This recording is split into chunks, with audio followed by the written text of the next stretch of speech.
Hey guys, Insomnia here with some more AFK Arena. Today we're looking at one of the things that I get from a lot of viewers' signature item priority list.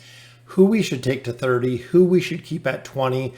White Sushi came out with an absolute phenomenal guide that was up on Reddit. I got up with him a couple days ago, wanted to say, hey, could I make a video about the guide? He said, feel free, go ahead. So big shout out to White Sushi for all of the content that he produces on Reddit.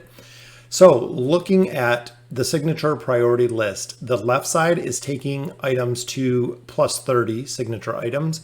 The right side is all right at plus 20, which means that the hero will excel and do really, really well at plus 30.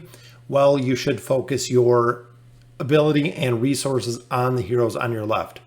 So we're going to run through the list. I'm going to kind of just narrate. As you can see, there is a lot of content to it. So the first hero we really look at is Thalia. More energy means more revive, which gives her more damage. As a carry, she is by far S hero, S+, whatever category you want to put her in. Absolutely phenomenal hero. Second one, of course, is Rowan.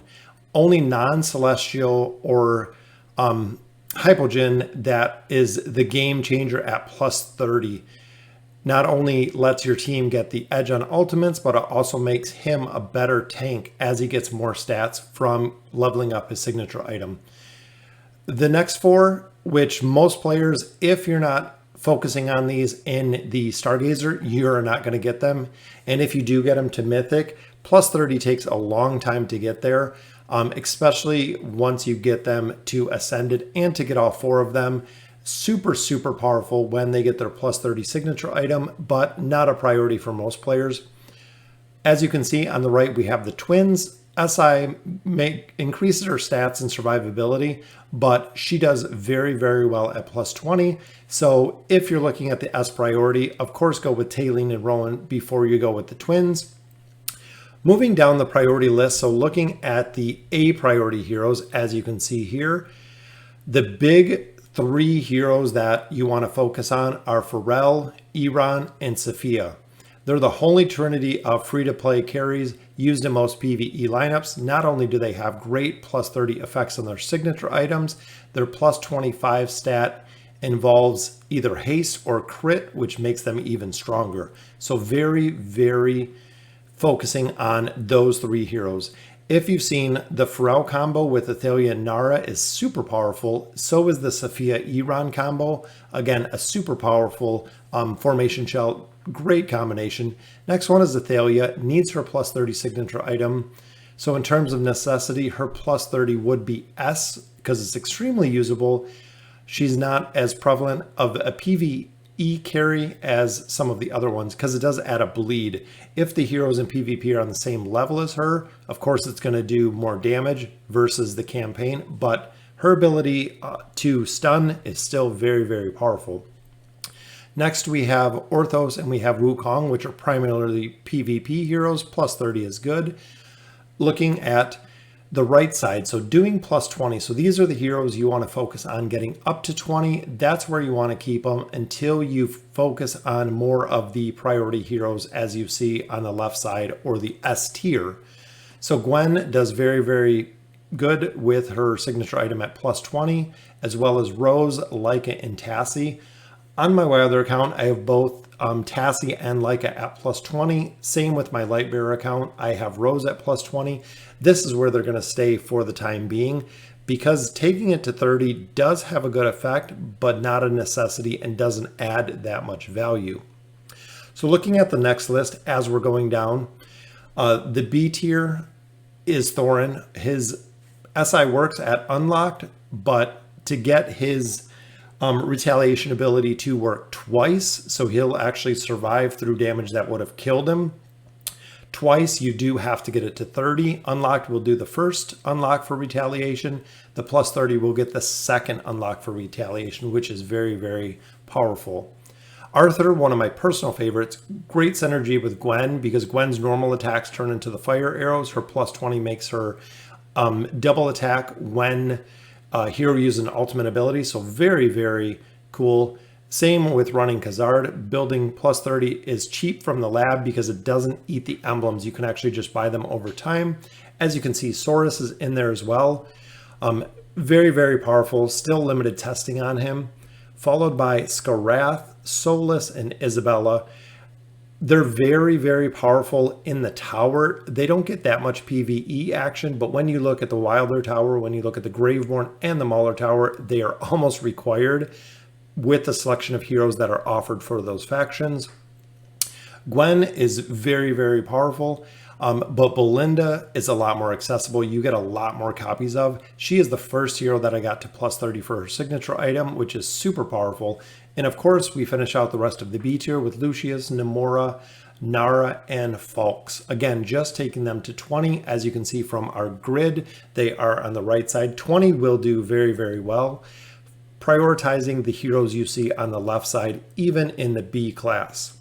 So looking at the C class, again, we have Hendrik, we have Gorvo, Oden, not too sure about, and Verk. He's another very, very powerful hero that is a tower carry. Hendrik has a good shield. The only thing with Hendrik is 2 of his abilities are one use only, which is why a lot of people kind of shy away from him. With the rework on Gorvo, Gorvo does very, very good crowd control. He's a very solid pick in the tower, especially if he has a plus 30 signature item, because it is powerful. Over on the right side, which is our plus 20, we have Shamira, Estrilda, Titus, and Grisolde. I would definitely agree with every suggestion here. Getting Shamira past 20, because she does drop off around chapters 20 to 22. Most of the time, people don't progress her signature item plus 20. Same with Estrilda. The plus 20 is really the unlock. Titus and Grez as well. Grez gets the 20% heal at plus 20. If you're running it all the way to plus 30, it cuts 1.5 seconds off the one minion that is summoned. So not a very, very huge situational hero there to take all the way to plus 30. The D class, as we're continuing down, as you can see, we have Cirrus, we have Isolde, Warwick, Lorzen, Baden, plus 30. They're very, very powerful with the boss support, especially when you've seen Lorzen, who increases ult damage, Warwick with his defense reduction, which is really, really good. Isolde is solid in the tower, in the Graveborn Tower. Cirrus, same. His signature item makes him super tanky, but with choices of better heroes, there are, and that's what puts him into the D class. Both Kasos, Scrag, and Almus are very good in the tower. Decent carry for Kasos early on, but among Maulers, there's better carries. And Scrag, I think, should be a little bit higher, but he is very, very powerful for the tower. Again, most people don't use these heroes in PvE, and very, very few, if any, use them in PvE. As we see the E class, Kelthar, and of course, Yukio's in there, as well as Rigby. Heroes that I've never really built. Nimitsu, I have built. His plus 10 is actually good, but once you get plus 10, there's not really much benefit. His totems die really, really quick. Yukio and our other hero is still too early to testing. And then the F class, yes, there is F class, which is, as you can see here, Brutus, Kaz, and Rain. Not many people using them. Kaz, excuse me, is very, very situational when it comes to going through the tower or actually using her in the campaign with her signature item. On the left side, we have Satrana, we have Antandra, and we have Thane, which, again, a lot of those heroes, especially in the E and F class, a lot of people will save them. They'll sit. Most people don't build them, or some people use them for fodder, just like Rain has been fodder for a significant amount of time. So the other thing that I wanted to cover is the big thing is when you look here, so events, best free-to-play option to get faction emblems.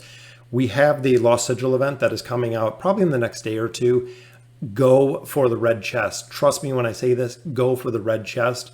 Roamer is all right on the discount if you're buying them with gems. Red chests in the store are for whales. You do get them occasionally out of the tavern when you summon. I believe it's 50 or 60 or 70 summons, somewhere around there, that you go through the rotation and you do get 20 red chests.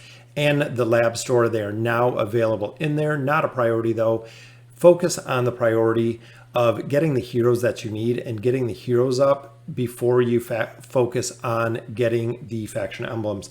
The other thing I wanted to focus on in this guide is the towers. So when you look at the Tower of Light, pretty good build. We have 7 heroes here, which are primary for the Tower of Light. So if you're building the top team, which is made up of Belinda, Lucius, Rowan, Rose, and Falks, which is identical to the Lightbearer team that I run, or if you're running Gwen instead of Belinda, or if you're running Hendrik instead of Lucius, a good swap.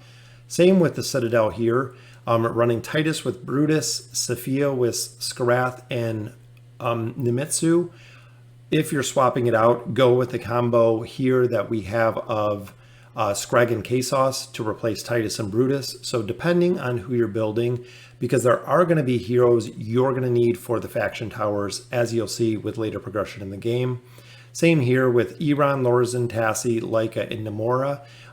If you're swapping out Iran or Lorzan, you can go ahead and swap in Gorvo or swapping in Solus. Iran, I would definitely keep in the formation, but out of all the heroes available in the specification, in the faction specific trees, definitely focusing on those. Same with the Graveworn Tower, Shimira, Thorin, Grez, Thorel, Nara.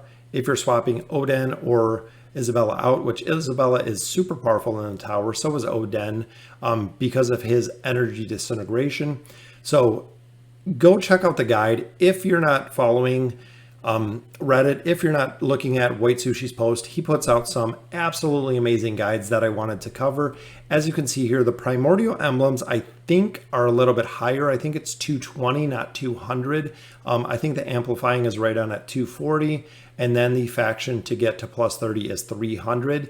But when you look at the overall, so taking a hero from SI plus 30 to plus 40 is 1,050 faction emblems, which is just absolutely ridiculous when it comes to the amount of faction emblems. So essentially you could get 3 other heroes from 20 to 30 before you got 1 hero from 30 to 40. So make sure you're focusing on the heroes that you're seeing the most benefit out of. That way you can build them, follow the priority list.